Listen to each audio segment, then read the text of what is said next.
Hello everyone, welcome back. Today we've got a brief talk on some of the major MRI brain sequences that are useful to neurologists and might be useful to you on your rotation if you're a medical student just starting something like that. Again, we're going to go over the major ones and the ones that can be a little bit confusing, and we're not going to cover ones like bold imaging or perfusion or MRA. There are a lot of sequences out there. There are a lot of experimental sequences out there, and we're just going to focus in on kind of the most common and most important sequences. So let's get started. What am I talking about when I say pulse sequence? Well, an MRI sequence is basically a sequence of events that happens inside the MRI machine that gives you your image. So each pulse sequence consists of two basic components. First, your radiofrequency component, and second, your acquisition phase. What am I talking about? Well, number one, we give energy to our system or tissue. So we excite proton spins using radiofrequency energy. Next, we turn off that source of energy, and finally we observe the energy that we get back from that excited tissue due to relaxation of the proton spins back into alignment with the magnet. The differences in the rates of relaxation of protons in different tissues give us our contrast. So here's kind of the basic schematic of a given pulse sequence. So you can see here we've got our radio frequency pulses. By the way, our x-axis here is time, and we've got our different gradients that are reading back information. There's also more components. Please keep in mind though that this is the Taco Bell of MRI sequence explanations, as well as talks in general. So it's going to look good enough on the outside, you're going to get the gist of it. Hopefully somewhat enjoyable, but you really don't want to get too into the nitty-gritty. Okay, so let's start with T1 versus T2. Very similar sequences, and people get tripped up a lot with these. So between T1 versus T2, we've got two basic rules that differentiate the two. Number one, within a given sequence, so take T1 for example, water and fat are opposite signal intensities. Number two, between sequences, T1 versus T2, a given substance, take fat for example, will have opposite signal intensities. This will make sense in a minute. And let's start with T1. Here's our T1 image. How do we recognize T1? Well, in T1, fat is bright, water is dark, and new blood is bright. And this is useful for anatomic details. We can pick up vascular changes and disruption of the blood-brain barrier when we add in contrast. So let's take a look over here at the image. So water, or CSF, is dark, and fat is bright. So areas where there's a lot of myelin, these deep white matter tracts, are going to show up bright, whereas outer cortex is not. This isn't the best image to demonstrate this, but you'll see the differences when we move on to T2. So let's pull up our T2 image. How do we recognize it? Well, everything is flipped, so now fat is dark. These highly myelinated areas here, which are fat, are dark. Water is bright, so look at our CSF right here in the ventricles, it's pretty bright. But flow is dark, and this is called flow void. So where there's fluid moving at a high velocity, so take a blood vessel for example, it's going to be dark, and that's important to remember. What is this sequence useful for? Again, anatomic details. I think T2 is probably a little bit better than T1, especially our CSF spaces here.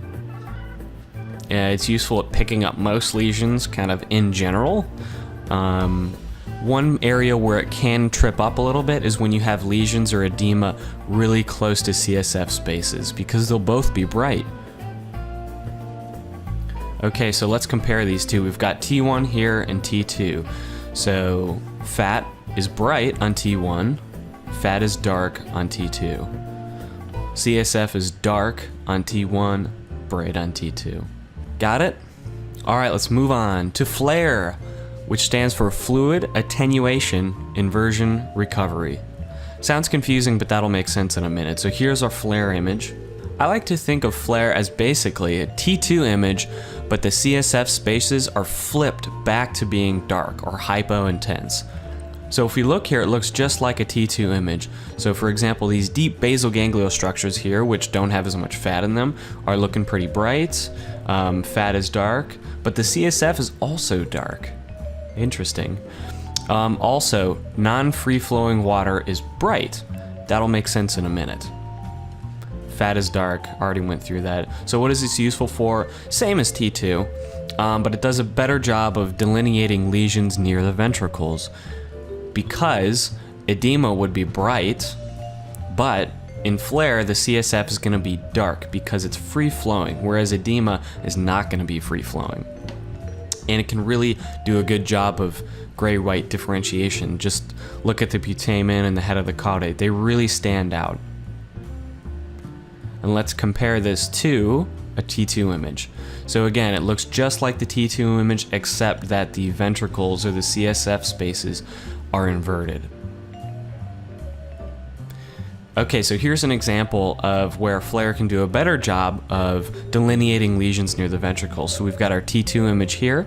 We've got something causing edema, and it comes right up against the ventricle here, and it's really tough to tell whether or not this is the ventricle, or is it completely obliterated due to the edema. It's really hard to tell. But if we compare to flare, we can see nice delineation here between the area of edema and the actual ventricle. Moving on to GRE, or gradient echo, you'll also hear about this referred to as susceptibility weighted imaging, or T2 star. And technically these are different sequences, but for the purposes of our talk, we're just going to consider them all as one. So here's our GRE image, and how do we recognize it? Metals are dark, so things like blood, calcium, other types of metals are going to show up on GRE. And what do I mean by other metals? Well, there have been cases, for example, of Wilson's disease where we actually can pick up on the copper deposition in the brain. What is this useful for? Early hemorrhage. Not many sequences can pick up on early hemorrhage. This one can. Old hemorrhage. So old hemorrhage secondary to deposition of hemosiderin. So let's pull up another image here to compare. And just by looking at it and what we've been talking about, can you tell what sequence this is? So we've got myelin here, which is bright, that's fat. CSF is dark, so it's gotta be T1. Okay, so let's compare. Here you can see we've got an area that looks sort of edematous, but we're not really sure why. But if we compare to GRE, we can see quite clearly that this is an early hemorrhage, and that's why this sequence is so important. Moving on to DWI, or a stroke service's favorite sequence. DWI stands for diffusion weighted imaging. More on that later and what ADC means. DWI is hugely important because it is the only sequence that can pick up on early ischemia due to an ischemic stroke. Another very important thing about DWI is it's a sequence that can be performed very, very quickly, whereas many other MRI sequences can be quite slow. So how do we recognize it? Fluid restriction is bright, which stands for cytotoxic edema. So right here we have some bright signal. And what do I mean when we're talking about fluid restriction and diffusion?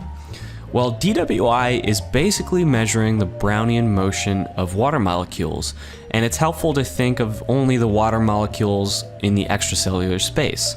So what happens when we have an area of ischemia, the cells in that affected area are going to start swelling. That's cytotoxic edema. And what happens because of the swelling, the extracellular space starts to shrink, and that gives our theoretical water molecules diffusing around in that space less space to move around. And so we would say they're restricted. So when we see an image like this, what we would say is we have an area here of hyperintensity, which is indicative of fluid restriction, secondary to cytotoxic edema, secondary to a likely ischemic stroke. Very important, you must correlate these findings with ADC. And ADC stands for apparent diffusion coefficient. And the way I like to think about DWI images is as if they were a stack of pancakes. It's multiple images layered on top of each other to give you one image. So one of the images is ADC, which I like to think of as just the raw data. And then there's also a T2 image pancaked on top of it to give you some anatomic detail. So what can happen is if you've got an area of very high intensity in T2, it can shine through the pancake stack and trick you into thinking you've got an area of ischemia, when if you went back and looked at just the raw data, you wouldn't see it. So on ADC, fluid restriction will be dark, and again, we're using this to rule out T2 shine through.